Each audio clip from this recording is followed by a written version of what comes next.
नमस्कार। Public India में आपका हार्दिक स्वागत है। आज जो विषय मैं चर्चा में ला रहा हूं वो थोड़ा राजनीतिक है और थोड़ा आर्थिक है, क्योंकि बहुत चर्चाएं हैं, बहुत गलतफहमियां हैं। हर पक्ष अपने अपने हिसाब से बात करता है। कोई कहता है कि देश की अर्थव्यवस्था बहुत अच्छी है, कोई कहता है देश की अर्थव्यवस्था बहुत खराब है। इस विषय पे मैंने सोचा, क्योंकि मैं एक फाइनेंस का प्रोफेसर रहा हूं और इकोनॉमिक्स का प्रोफेसर रहा हूं, तो मैंने कहा इस विषय पे थोड़ा आप लोगों का ध्यान आकर्षित करूं और हम लोग मिलकर ये विश्लेषण करें कि देश की आर्थिक स्थिति आखिर है कैसी। कई ऐसे इंडिकेटर्स होते हैं, कई ऐसे संकेतक होते हैं जो कि देश की आर्थिक स्थिति का अभिज्ञान कराते हैं। उस विषय में बात करते हैं। देखिए, पहली चीज जो मैं समझता हूं बहुत इंपॉर्टेंट है, ये इंडस्ट्री के लिए भी इंपॉर्टेंट है, ये घर के लिए भी इंपॉर्टेंट है, ये दुकान के लिए भी इंपॉर्टेंट है और ये देश के लिए भी इंपॉर्टेंट है। उसमें जो आप कोई इंडस्ट्री लगाते हैं घर के अंदर, जो अपना पैसा लगाते हैं, जो आप कमाते हैं वो पैसा लगाते हैं, वो एक होता है, उसको हम कहते हैं इक्विटी। और जो आप लोन लेते हैं बाहर से, बैंक से लोन लेते हैं या किसी से लोन लेते हैं, पर्सनल लोन लेते हैं, जो भी करते हैं अपने उद्योग को बढ़ाने के लिए, अपने घर के खर्चे को पूरा करने के लिए, अपने उद्योग या दुकान का विस्तार करने के लिए। क्योंकि मान लीजिए आपको 1 करोड़ रुपए की जरूरत है और आपके पास 80 लाख रुपए हैं। अब 20 लाख रुपए आपके पास नहीं है तो आप कैसे शुरू करेंगे? तो आप 20 लाख का लोन लेते हैं। 80 लाख की आपकी अंश पूंजी होती है जिसको इक्विटी कहते हैं, और 20 लाख का लोन लेते हैं, 1 करोड़ में अपना धंधा चलाते हैं। तो इसका मतलब यह है, किसी भी इंडस्ट्री में, किसी भी घर में, किसी भी उद्योग में, किसी भी देश में एक बहुत महत्वपूर्ण चीज है जिसको हम डेट इक्विटी रेशो कहते हैं। माने किसी इंडस्ट्री में, किसी उद्योग में, किसी दुकान में डेट कितना है और इक्विटी कितनी है। और जितनी ज्यादा इक्विटी होती है, जितना कम डेट होता है रेशो में, वो संस्था, वो देश, वो घर उतना ज्यादा सुदृढ़ आर्थिक रूप से माना जाता है। ये एक मूल सिद्धांत है।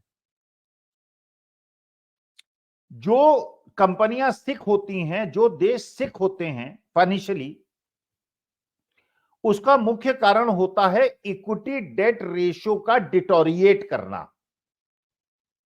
और लगातार अगर वो डिटोरिएट कर रहा है, इसका मतलब यह है कि उसकी आर्थिक स्थिति अच्छी नहीं है। इंडिकेटर्स की बात कर रहा हूं मैं। जैसे मान लीजिए आपका 1 लाख रुपए का खर्चा है और आप 80,000 रुपए कमा रहे हैं, आप 20,000 का लोन ले रहे हैं। ये तो हुआ एक। अगली बार आपने 40,000 का लोन लिया, उसके बाद 60,000 का लोन लिया, तो बैंक को ये इंडिकेशन मिल जाता है, इसका माने आपकी आर्थिक स्थिति अच्छी नहीं है, क्योंकि आप लोन बढ़ाते जा रहे हैं। और लोन बढ़ाने का मतलब यह है कि आपके खर्चे आपकी आमदनी से पूरे नहीं हो रहे हैं।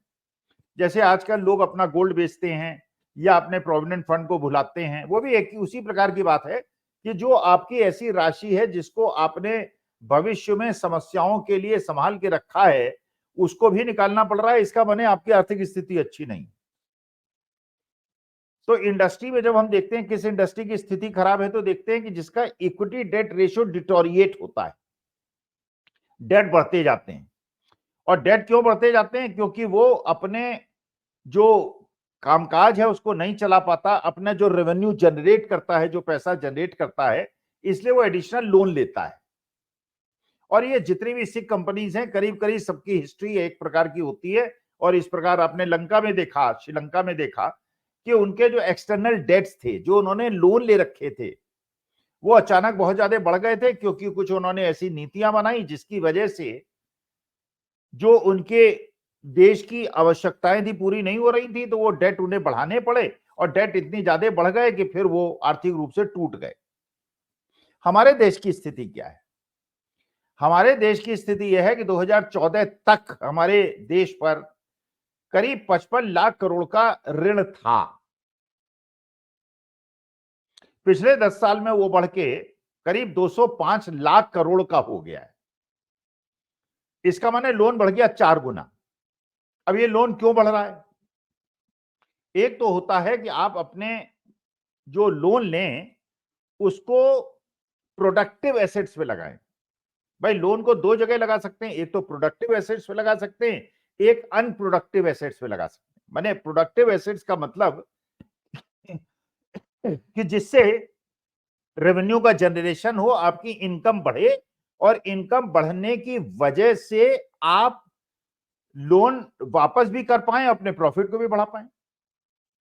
लेकिन अगर आप लोन लें और उसका उपयोग आप ऐसे उत्पादक जगहों पे न करें और अपना मकान खरीद लें, गाड़ी खरीद लें, मंदिर बना दें, मस्जिद बना दें और विदेश घूमने चले जाएं, मतलब लोन लेके उसका अगर वेस्ट कर दें, तो इससे तो कोई प्रोडक्शन तो बढ़ेगा नहीं। अब प्रोडक्शन नहीं बढ़ेगा तो रेवेन्यू नहीं बढ़ेगी, रेवेन्यू नहीं बढ़ेगा तो आप डेट ट्रैप में आ जाएंगे। तो इसका द्योतक क्या है, ये कैसे पता चलेगा? ये पता चलेगा कि आपकी रेवेन्यू बढ़ी क्या, नहीं बढ़ी तो आप कष्ट में है, बढ़ी तो ठीक है, कोई बात नहीं। जैसे मान लीजिए, उदाहरण लेता हूं, आपकी महीने की आमदनी है 1 लाख रुपए। एक स्थिति है, आपके महीने की इनकम है 1 लाख रुपए और आपने कोई लोन नहीं ले रखा है। और दूसरी स्थिति यह है कि आपकी इनकम है 1 लाख रुपए और आपने 5 करोड़ के लोन ले रखे हैं। किसकी स्थिति ज्यादा बेहतर है? जिसे कोई लोन रिपे नहीं करना है, इंटरेस्ट और प्रिंसिपल का पेमेंट नहीं करना है, 1 लाख रुपए की इनकम है, खाता पीता है, मस्त रहता है। और जिसने 1 लाख का लोन ले रखा है, 5 करोड़ का लोन ले रखा है, एक लाख की इनकम है, 5 करोड़ का लोन ले रखा है, तो मानी बात है उसको बैंक तो याद दिलाएगा कि भाई इंटरेस्ट भी देना है, प्रिंसिपल भी देना है, वरना हम तुम्हारे फैक्ट्री को, घर को सील कर देंगे। तो इसका मतलब यह है कि अगर आप लोन लेते हैं तो उस लोन का ऐसा उपयोग करें कि इतना पैसा जनरेट करें कि उस लोन को भी वापस कर दें और आपकी इनकम, जो घर ले जाने वाली इनकम है, वो भी बढ़ जाए। तो इसका द्योतक हिंदुस्तान के मामले में क्या होगा? GDP, gross domestic product. अगर आप तुलना करें तो मनमोहन सिंह जी के टाइम में 10 साल के अंदर जो एवरेज जीडीपी थी और माननीय मोदी जी के समय में पिछले 10 साल में जो एवरेज जीडीपी है, मनमोहन सिंह के जमाने में जीडीपी ज्यादा थी जबकि लोन कम था, और माननीय मोदी जी के जमाने में लोन 4 गुना बढ़ गया लेकिन जीडीपी एवरेज घट गई। तो आप कष्ट में हैं कि नहीं, आप ट्रैप में हैं कि नहीं, ये जरा ध्यान से विचारणीय प्रश्न है। अच्छा, ये एडिशनल लोन क्यों ले रहे हैं आप? क्या एडिशनल लोन लेके आप फैक्ट्रीज लगा रहे हैं? क्या आप जो सोशल सिक्योरिटी की चीजें हैं उनको बना रहे हैं, हॉस्पिटल्स बना रहे हैं, स्कूल्स बना रहे हैं, कॉलेजेस बना रहे हैं, जिससे लॉन्ग टर्म प्लानिंग हो सके? या इंडस्ट्री लगा रहे हैं जिससे शॉर्ट टर्म प्लानिंग हो सके, बच्चों को रोजगार मिले, रोजगार मिले तो वो पैसा खर्च करें, पैसा खर्च करें तो इंडस्ट्रियलाइजेशन हो? या आप लोन इसलिए नया ले रहे हैं कि पुराने लोन को वापस कर सके? जो मैंने आपसे कहा था कि आप डेट ट्रैप पे इंडस्ट्री पढ़ती हैं, जहां डेट इक्विटी रेशियो डिटोरिएट होता जाता है, वहां पे आप नया लोन इसलिए लेते हैं कि पुराने लोन को वापस करें। और एक खेल होता है, मैं आपको चलिए स्पष्ट रूप से बता ही दूं। आपने बैंक से 1 करोड़ का लोन लिया, प्रोडक्शन नहीं बढ़ा, इनकम नहीं बढ़ी। अच्छा, ये भी मैं आपको बता दूं कि बैंक को जो भी ऐसा लोन होता है जो 6 महीने तक लोन वापस न करे, उसमें नॉन परफॉर्मिंग एसेट्स के कैटेगराइजेशंस करने पड़ते हैं, जो समयावधि पे डिपेंड करते हैं। जैसे जैसे पुराना लोन होता जाता है, बैंक को खुद उस लोन को कैटेगराइज करके उतना लॉस बुक करना पड़ता है। मान लीजिए 1 करोड़ का लोन आपका बैड डेट हो गया, एनपीए हो गया। अब उसको एक 10% अगर करना है तो उसे दिखाना पड़ेगा कि बैंक को 10 लाख का नुकसान हो गया और ये लोन वापस नहीं आएगा, 10 लाख हमने लॉस बुक कर दिया। ज्यादा टाइम हो गया 20 लाख बुक कर दिया, और ज्यादा टाइम हो गया 50 लाख बुक कर दिया। इसका मतलब जैसे जैसे लोन वापस नहीं आएगा उसको एनपीए में डालना पड़ा। अच्छा, जब बैंक एनपीए में डालेगा तो उसकी जो फाइनेंशियल अकाउंट्स है वो खराब हो जाएंगे, डिटोरिएट हो जाएंगे, क्योंकि लॉस बुक कर रहा है तो प्रॉफिट कम हो जाएगा। वो ये करना नहीं चाहता। इंडस्ट्री भी ये नहीं करना चाहती कि भाई हमने 1 करोड़ का लोन लिया था, वापस नहीं कर पाए, अगर तुम इसे एनपीए डिक्लेयर कर दोगे या बैड डेट कह दोगे तो हम पैसा हमारी तो रेपुटेशन खराब हो जाएगी। तो ऐसा करते हैं, कोई घालमेल करते हैं, तुम 20 लाख का लोन और दे दो मुझे, तो बैंक 20 लाख का लोन और सैंक्शन करता है, उसे डिसबर्स करता है और 10 लाख वापस ले लेता है। तो बैड डेट नहीं हुआ, एनपीए नहीं हुआ, तो इंडस्ट्री भी बच गई, बैंक भी बच गया, और हमको आपको नहीं पता चला। तब तक हमको आपको नहीं पता चला जब तक हमने ये नहीं ध्यान दिया कि पहले डेट 1 करोड़ का था, 1 करोड़ 20 लाख का हो गया, अगले साल 1 करोड़ 40 लाख का हो गया, उसके बाद 1 करोड़ 60 लाख का हो गया। इसका मतलब विंडो ड्रेसिंग हो रही है, अकाउंट्स में घालमेल हो रहा है। और अगर डेट बढ़ता जा रहा है, इसका माने हालत गड़बड़ है। तो अगर देश का लोन 55 लाख करोड़ से बढ़ के 205 लाख करोड़ हो रहा है और जीडीपी नहीं बढ़ रही है, इसका माने मामला अच्छा नहीं है, ठीक नहीं। अच्छा, नंबर 1। नंबर 2, सोने का दाम बढ़ना क्या इंडिकेट करता है? गंभीर विषय है, ध्यान दीजिएगा, आर्थिक विषय है। सोना लोग तब खरीदते हैं जब उन्हें लगता है कि इकोनॉमी डाउन ट्रेंड में आने वाली है, देश की अर्थव्यवस्था या विश्व की अर्थव्यवस्था खराब होने वाली है, तो गोल्ड खरीदते हैं। उसको हम लोग कहते हैं सेफ हेवन है।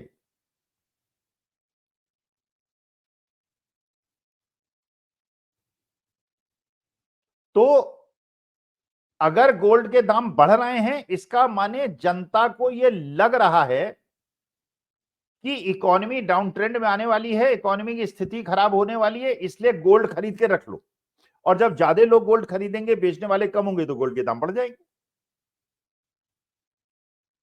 और गोल्ड के दाम कम हो रहे हैं, इसका माने लोगों को इकोनॉमी में भरोसा है और वो गोल्ड नहीं खरीद रहे हैं, गोल्ड के दाम गिर जाएंगे। तो गोल्ड का दाम का लगातार बढ़ने का मतलब ये है कि जनता ये समझ रही है कि इकोनॉमी में गड़बड़ है, मामला ठीक नहीं है। दिखाया जा रहा है कि ठीक है, लेकिन है नहीं। और हिंदुस्तान में गोल्ड के दाम और ज्यादा बढ़ रहे हैं। क्यों हमारे हिंदुस्तान में क्यों बढ़ रहे हैं? अब आइए तीसरे बिंदु पर। डॉलर की तुलना में, मैंने जैसे बताया, एक तो गोल्ड सेफ हेवन होता है, दूसरा डॉलर सेफ हेवन होता है। जब इकोनॉमी डाउन ट्रेंड में आती है किसी देश की, और क्योंकि डॉलर से सारे विश्व के बाजार लेन देन करते हैं, आपको कुछ खरीदना है, क्रूड खरीदना है, सोना खरीदना है, तो डॉलर में ही नियामक के रूप में से काम किया जाता है। तो लोग या तो डॉलर खरीद लेते हैं या गोल्ड खरीद लेते हैं। अब मान लीजिए 80 रुपए में डॉलर था, तो अगर 80 में आपने खरीद लिया और आज 85 हो गया 10 दिन के अंदर, तो 5 रुपए आपने 80 रुपए में कमा लिए, 7-8% एक महीने में कमा लिए, मतलब 70-80% पर ईयर का आपको रिटर्न मिल गया।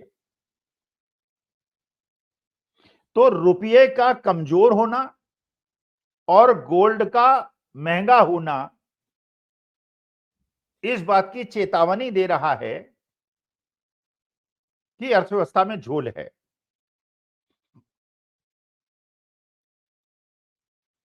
अच्छा, गोल्ड होता किसके पास है? गोल्ड उसके पास होता है जिसके पास सरप्लस अमाउंट होता है, जिसके पास एक्सेस अमाउंट होता है, जिसके पास इन्वेस्टेबल एसेट्स होते हैं, मतलब इतना पैसा है कि कहां लगाए उसे सोचना है। इंडस्ट्री में लगाए, शेयर खरीदे, प्रॉपर्टी खरीदे या गोल्ड खरीदे। इंडस्ट्री में तब लगाएगा वो अमीर आदमी जब उसे लगेगा कि इंडस्ट्री लगाने से उसको फायदा होगा। भाई, एक हम लोग शब्द यूज करते हैं, मैं आज बहुत आपको टेक्निकल जार्गन्स बता रहा हूं, लेकिन आवश्यक है आप लोगों के, और जो जानकार हैं उन्हें तो मेरे को टिप्पणी से बताइएगा, और नहीं है तो मैं शिक्षक हूं, टीचर हूं, इसलिए अपने अधिकारों का उपयोग करके आपको बता रहा हूं। Opportunity cost. अपॉर्चुनिटी कॉस्ट का मतलब यह है कि जब भी आप कोई निवेश करते हैं, आपके कॉन्शियस माइंड में या अनकॉन्शियस माइंड में यह प्रश्न उठता है कि 4 विकल्प हैं, रियल एस्टेट में लगाऊं, गोल्ड में लगाऊं, शेयर में लगाऊं या बॉन्ड में लगाऊं। 4 विकल्प हैं। आप कहां पैसा लगाएंगे? जहां आपको कम रिस्क में ज्यादा रिटर्न मिले। मैंने रिस्क और रिटर्न के बीच की एक बात होती है, भाई रिटर्न ज्यादा मिले लेकिन रिस्क ज्यादा हो, पॉन्जी स्कीम ने आपने लगा दिया, पता चला कि रिटर्न तो 100% की बात थी, लेकिन रिस्क इतनी ज्यादा थी कि वो पैसा डूब गया। तो रिस्क और रिटर्न के बीच के संबंध को कंट्रोल करते हुए आप सोचते हैं नहीं, कोई सोचता है नहीं रियल एस्टेट में लगाऊंगा, कोई सोचता है गोल्ड में लगाऊंगा, कोई शेयर में लगाता है, कोई बॉन्ड में लगाता है। तो अगर लोग गोल्ड में पैसा लगा रहे हैं और शेयर मार्केट पिछले 3-4 दिन से गिर रहा है, इसका मतलब क्या?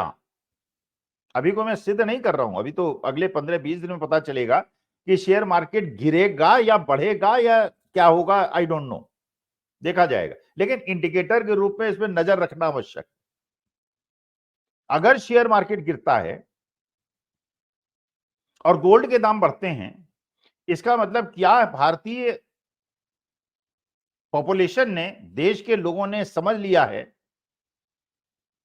कि बीजेपी हारने वाली है, और जो प्रो कैपिटलिस्ट पार्टी है, जो कि उद्योगपतियों को 1.5 लाख करोड़ का कॉर्पोरेट टैक्स में बेनिफिट देती है, जो कि सेबी की इंक्वायरी नहीं होने देती है, जो पूंजीपतियों के 14-15 लाख करोड़ के ऋण माफ करती है, वो एक तरफ, और कांग्रेस का दूसरी तरफ से घोषणा पत्र, इंडिया गठबंधन का घोषणा पत्र, जिसमें इनकम डिस्ट्रीब्यूशन की बात होती है, सोशल जस्टिस की बात होती है, किसानों के ऋण माफ करने की बात होती है। ये दो अलग अलग मॉडल है। अगर लोगों को ये लगता है कि बीजेपी जीतने वाली है, इसका माने जो पूंजीपति हैं उनको फायदा होता रहेगा, तो शेयर मार्केट बढ़ेगा, तो शेयर मार्केट से वो पैसा निकालेंगे नहीं, तो शेयर मार्केट बढ़ता रहेगा।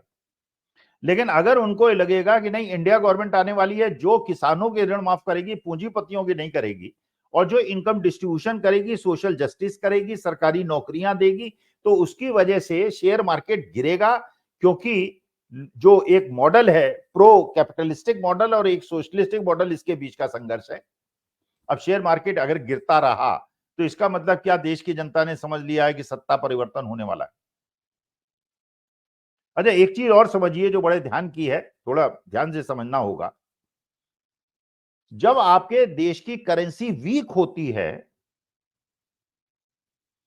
तो बाकी चीजें तो चलिए, आयात होता है, महंगा हो जाता है, आप विदेश जाते हैं, आपको ज्यादा खर्च करना पड़ता है, आपके विदेश में बच्चे पढ़ रहे हैं, उनको ज्यादा खर्च करना पड़ता है, एक्सपोर्ट जो है, एक्सपोर्टर्स को फायदा होता है, इंपोर्टर्स को नुकसान होता है, आपके देश में लोग आते हैं उनको फायदा होता है, विदेश जाते हैं आपको नुकसान होता है, वो सब चीजें छोटी हैं। असली मुद्दा क्या है? असली मुद्दा यह है कि जो देश ने लोन ले रखे हैं और आपकी इंडस्ट्री ने लोन ले रखे हैं बाहर से, वो आपकी करेंसी वीक होने से महंगे हो जाते हैं। जैसे मान लीजिए आपने 1 लाख करोड़ डॉलर का लोन लिया, 1 लाख करोड़ डॉलर का, मैंने बहुत बड़ा अमाउंट हो गया, $1 लाख का लोन लिया, $1 लाख का। अब लोन लिया था आपने 80 रुपए में जब था डॉलर, तो आपकी देनदारी कितनी थी? 1 लाख इंटू 80 लाख रुपए। अब वो हो गया 90। अब आपकी देनदारी कितनी हो गई? 90 लाख।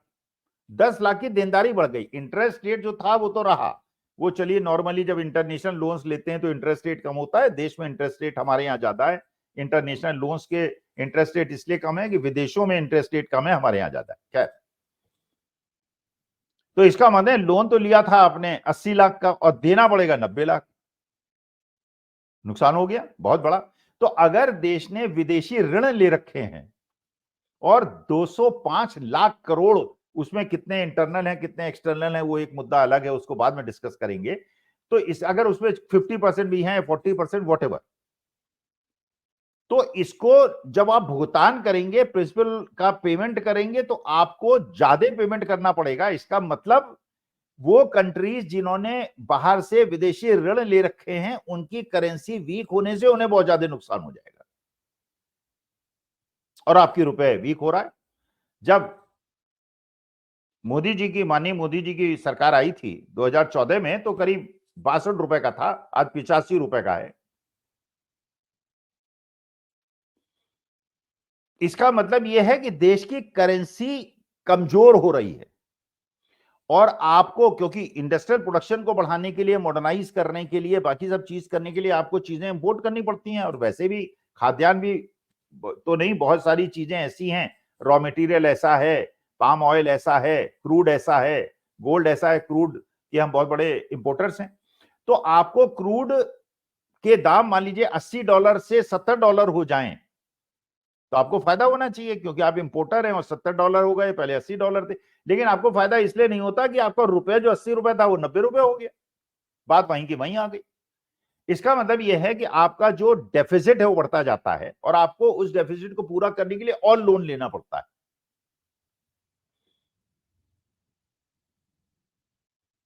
जो मैंने पहले आपको स्थिति बताई कि अगर लोन बढ़ रहे हैं और आपका जीडीपी नहीं बढ़ रहा है, आपकी प्रोडक्टिविटी नहीं बढ़ रही है, इसका मतलब यह है कि आप एक्सटर्नल डेट के ट्रैप में आ रहे हैं। तो अगले 1-2 महीने 3 महीने हम देखेंगे, इलेक्शन तक तो देखेंगे ही देखेंगे कि क्या सोने के दाम बढ़ रहे हैं, क्या शेयर मार्केट गिर रहा है, क्या रुपया कमजोर हो रहा है। और अगर ऐसा है कि रुपया कमजोर हो रहा है, गोल्ड के दाम बढ़ रहे हैं, शेयर मार्केट गिर रहा है, इसका माने देश की जनता ने अर्थव्यवस्था को समझ लिया और बीजेपी जाने वाली। और अगर गोल्ड के दाम गिरते हैं, रुपया स्ट्रांग होता है, भाई रुपया कब स्ट्रांग होगा, जो बाहर से डॉलर हमारे देश में ज्यादा आएंगे। रुपया वीक कब होगा, जो हमारे देश से डॉलर बाहर जाएंगे। तो अगर देश के अंदर निवेश होता है और अगर निवेश होता है और क्योंकि रुपया मजबूत होता है, तो मानी बात है कि आपको जो लोन आपने ले रखे, मान लीजिए $80 में डॉलर पे आपने लोन लिया था और $50 का डॉलर हो जाए, मानी बात है आपको 30% प्रिंसिपल का पेमेंट कम करना पड़ेगा, तो आपकी आर्थिक स्थिति बहुत अच्छी हो जाएगी।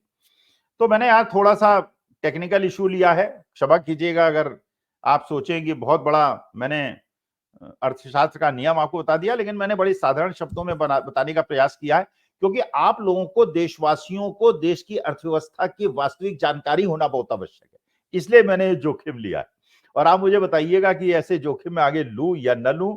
अगर लूं तो अपने प्रश्न पूछिएगा, जिससे हम बेसिक लेवल पे अपनी शुरुआत करें, और जो आपके जिज्ञासाएं होंगे, कभी और मौका मिलेगा आपसे बात करूंगा। और अगर आप कहेंगे कि नहीं ऐसे विषयों पे बात करो, केवल पॉलिटिक्स पे बात करो, वो करूंगा। लेकिन क्योंकि पॉलिटिक्स का, इकोनॉमिक्स का और देश की स्थिति का अंतर संबंध है, इसलिए आज ये बात आपके सामने मैंने पेश की। नमस्कार, धन्यवाद, बहुत बहुत आभार।